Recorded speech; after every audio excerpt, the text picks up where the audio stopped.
Para darmos continuidade aos nossos trabalhos, vamos primeiramente organizar a sequência da investigação.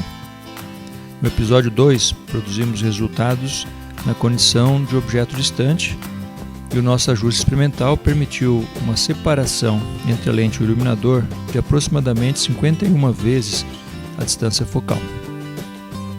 Agora, para o episódio 3, vamos aproximar o iluminador da lente. A aproximação será para 3 vezes a distância focal. Aqui, qualquer valor poderia ser utilizado desde que esse valor seja maior do que 2 vezes a distância focal. Essa é a única condição de imposição. Para o episódio 4, posicionaremos o iluminador na condição de 2 vezes a distância focal. Indicamos essa posição em amarelo porque ela é importante para o entendimento do que ocorre com o tamanho da imagem que é formada sobre a superfície do anteparo. Também no episódio 4, posicionaremos o objeto na condição em que a posição do objeto seja menor do que 2 vezes a distância focal e seja maior do que a distância focal. É a posição indicada pelo número 4. Em seguida, no episódio 5, posicionaremos o iluminador na posição 5, que está na posição focal. E finalmente, também no episódio 5, finalizaremos o trabalho das lentes esféricas posicionando o iluminador numa distância menor do que a distância focal. Apenas vamos ressaltar que a distância focal F, na posição 5, foi identificada em amarelo, porque esse é um ponto importante para o entendimento do tipo de imagem formado por lentes esféricas convergentes. O trabalho sempre consiste em posicionar o objeto na posição indicada e em seguida mover o anteparo para encontrar o melhor ponto de focalização da imagem. No episódio 2, fizemos isso para o objeto distante e concluímos que a imagem não é formada no plano que contém o ponto focal, e sim um pouquinho mais afastado. Agora, para cada nova posição, realizaremos a mesma tarefa. Nosso objetivo é primeiro encontrar o ponto de melhor focalização da imagem, para daí estudarmos a imagem.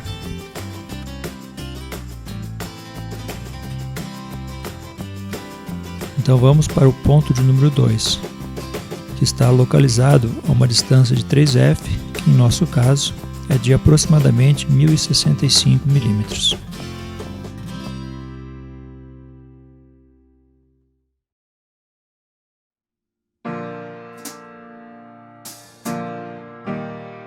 Para o ajuste experimental, posicionamos a lente a 1065 mm do nosso objeto, que equivale a mais ou menos 3 vezes a distância focal.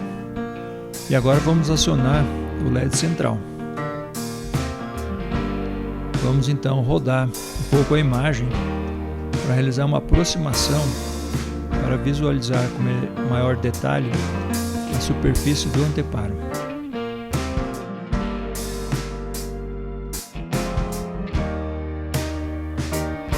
Como podemos reparar, não obtemos nenhuma imagem ainda sobre a superfície do anteparo. Então vamos aproximar o anteparo até o ponto imagem.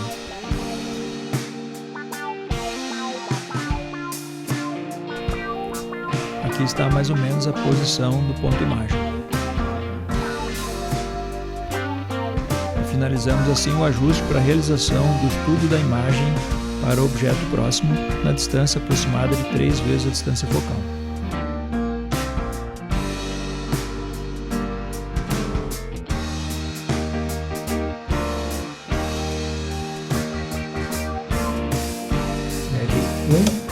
LED 13, LED 5, LED 15.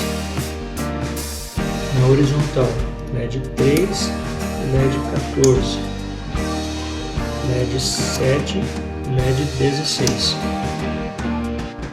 Na diagonal, LED 8, LED 12, LED 4 e LED 10. LED 2, LED 9, LED 6, LED 11. Projetamos a imagem de todos os LEDs sobre a superfície do anteparo. Logo, nossa imagem é uma imagem real. Isso significa que na imagem existe fluxo de energia. De outra forma, uma imagem é real porque pode ser projetada sobre a superfície de observação devido à luz que cruza pela posição da imagem. Em resumo, imagens reais podem ser projetadas sobre uma superfície.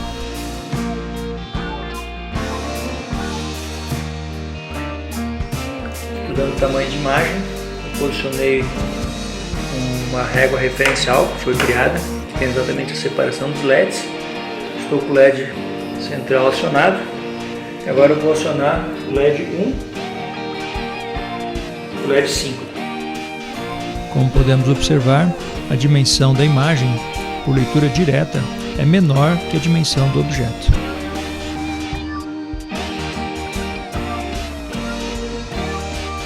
LED 1, LED 13, LED 5, LED 15.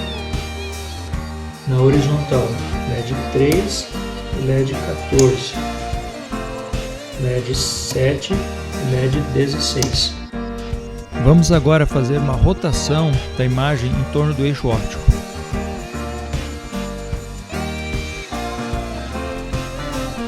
Uma imagem invertida de um objeto é uma imagem cuja orientação de projeção está rodada de 180 graus em torno do eixo óptico em relação à orientação do objeto.